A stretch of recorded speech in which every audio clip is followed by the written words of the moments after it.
السلام عليكم ورحمة الله وبركاته. حلقة جديدة من فرنسي في الملعب. الزمالك يفوز على سموحة بهدف الدباغ اللي ما بيرحمش عشان يوصل للنقطة 53 مع تعثر بيراميدز وفوز الأهلي. يبقى الزمالك بيحتاج لنقطة واحدة فقط في ماتش سيراميكا الأخير. نقطة واحدة تكفي، نقطة واحدة ونقول الدوري في 100 عقبة، الدوري في 100 عقبة، ويفرح كل جمهور الزمالك. فاضل على الحلو تكة إن شاء الله تتحقق في ماتش سيراميكا بالفوز، لكن يكفي الزمالك التعادل. طيب، موقف المركز الثاني هيبقى ايه؟ موقف المركز الثاني في حالة ان شاء الله ان الزمالك ما يخسرش من سيراميكا، يبقى المركز الثاني ما بين بيراميدز والاهلي. بيراميدز كسب بقى تاني، الاهلي مستني تعثر بيراميدز عشان يحصل على المركز الثاني، ومازال عنده حظوظ على الدوري في حالة لا قدر الله خسارة الزمالك في المباراة الأخرانية، لأن هيبقى فيه تعادل في الأهداف ما بيننا وما بين الأهلي، وده هيبقى في صالح الأهلي. عندنا مباراة جامدة جدا. بعد ساعات هترحل طائرة الزمالك إلى الجزائر لمباراة اتحاد العاصمة، اللي هتبقى مباراة قوية جدا جدا جدا. في 3 ماتشات باقيين للزمالك يقدروا يغيروا موسم كامل ويقدروا يغيروا حياته لسنين قدام.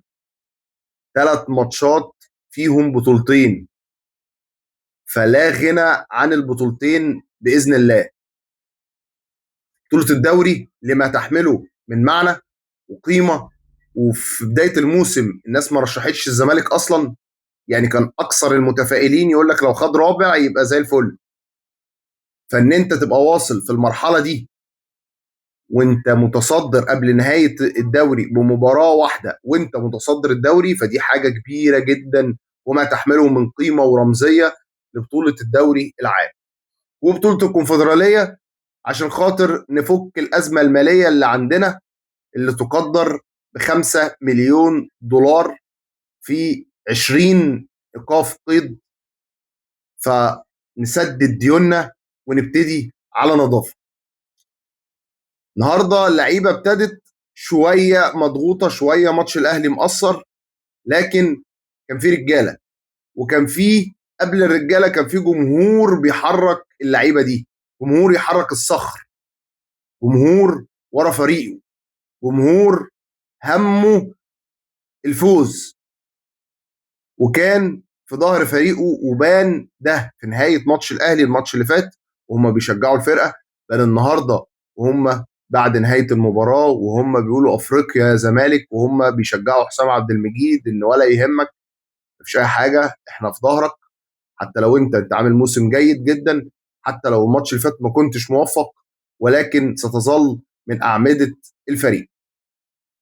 نجم اللقاء الأوحد عبد الله السعيد، راجل لاعب 90 دقيقة يوقف على رجليه، تحس ان هو لسه عايز يثبت ان هو يعني تحس ان لعيب صغير عايز يثبت نفسه وعايز يقول للناس والجماهير انا اهو، يعني في ال40 من عمره. الله اكبر، ربنا يحفظه.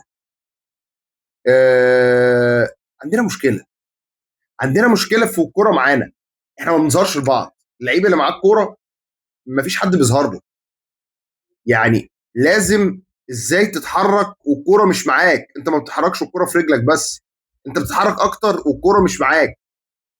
بتحرك اخد مساحه عشان افضي مكان لزميلي يلعب لي، يحط لي في المساحه الفاضيه. لكن الزمالك يعني معظم اللعيبه وهي معاش كوره هي لعيبه واقفه، فبتضطر ان انت تحضر، تاخد وقت كبير قوي في التحضير. حضر ناحيه اليمين وارجع تاني وودي ناحيه الشمال كتير. احنا بناخد وقت كتير قوي في التحضير، فلازم ناخد بالنا من الجزئيه دي. طبعا بزيرة الله اكبر نزل غير لك الماتش، يعني اوفر عملوا اسيست بتقشره الكرة وهي بتتعمل اوفر او الكرة جون، مش محتاجة. وطبعا قابلها طالع من فوق وحاطط وراكب الكوره عدي الدباغ، يعني ولا احلى ولا اروع. والراجل ان شاء الله تبقى اصابته بسيطه لان احنا محتاجينه في الماتشين بتوع افريقيا، لكن الراجل نزل عمل لك الاسيست وخرج.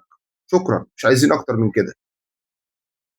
ما زال العلماء الكيمياء والفيزياء بيدرسوا حاله شيكوبانزا، يعني ظاهره يعني احتار فيها العلماء. هل ده لعيب يعني عنده كوره ولا لعيب عشوائي؟ يعني اكتر لعيب شفته في حياتي بيفقد الكوره، يعني بتعمل مجهود رهيب وفي الاخر انت اكتر لعيب بيفقد الكوره. في مفيش يعني فقدان الكوره عنده سهل جدا، فمفيش كده في الدنيا. آه كان راجل طبعا بنتائج التغييرات اللي عملها معتمد جمال في وقتها، وكان لازم الثلاث تغييرات ينزلوا وبين الشوطين وما يبقاش فيه تاخير عن كده، لان احنا كنا وحشين قوي الشوط الاولاني، ما مسكناش كوره غير بعد التغييرات دي. لكن يعني بصمه معتمد جمال تظل موجوده وحاضره في كل لقاءات الزمالك. مبروك للزمالك ومبروك للزملكاويه. باقي 3 ماتشات ببطولتين، قصه تانية تحطك في مكان وفي مكانه تانية خالص.